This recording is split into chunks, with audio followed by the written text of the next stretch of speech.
Hello, I'm Charles Yokoyama. I'm the Executive Director of the Research Center for Neurointelligence at the University of Tokyo.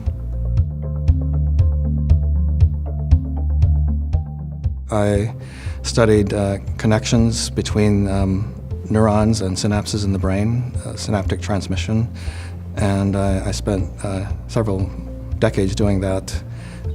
Now, in my current position in administration, I work on connections between people and between institutes. I am very interested especially in the process of bridging fields, different fields of science, so neuroscience with, say, computer science or social science, and helping to overcome, the barriers between those fields with different languages and different cultures and ways of doing empirical studies.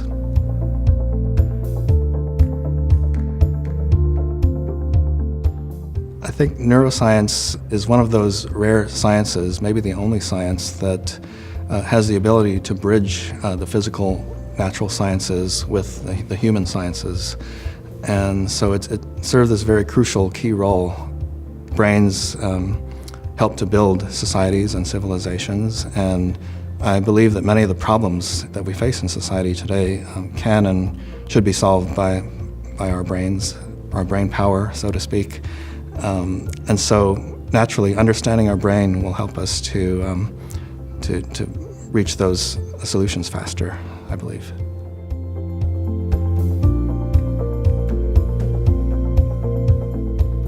Some of the questions I think that could be tackled are those that span across different disciplines or different fields or require many different types of expertise. And so just to take a very concrete example, the International Brain Laboratory was founded with 21 faculty or labs from around the world to tackle decision-making, which is a very important question, but one that can only be answered with very sort of common ways of collecting data and of analyzing it.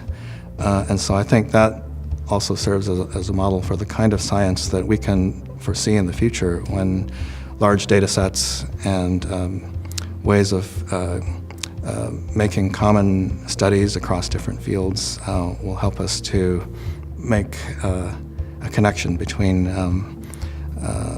the labs that are studying that particular area and the answers that we need.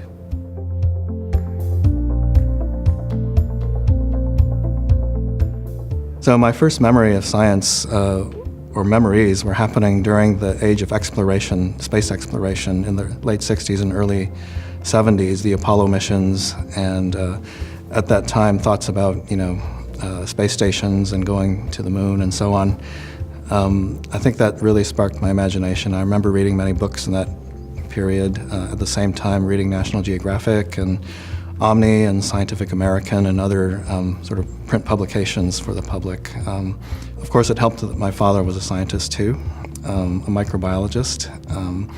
But at the same time, I had this real sense of positive sort of impression of science that was common in that era, that we can explore the universe, we can conquer any question. And of course, it's not that simple, but I think the seeds of that ambition were planted then.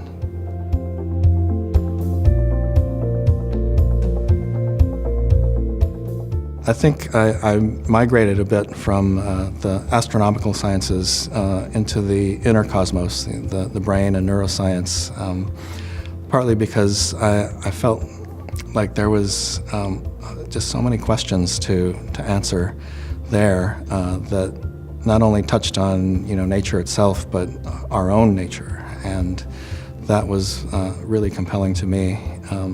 The fact that there is so much we don't know about who we are and how we think. Memory was a big topic for me when I was younger. How do we recall memories, maintain memories, and so on? And so I think those types of questions just spurred me to become interested in how does a small gray tissue manage all of these things.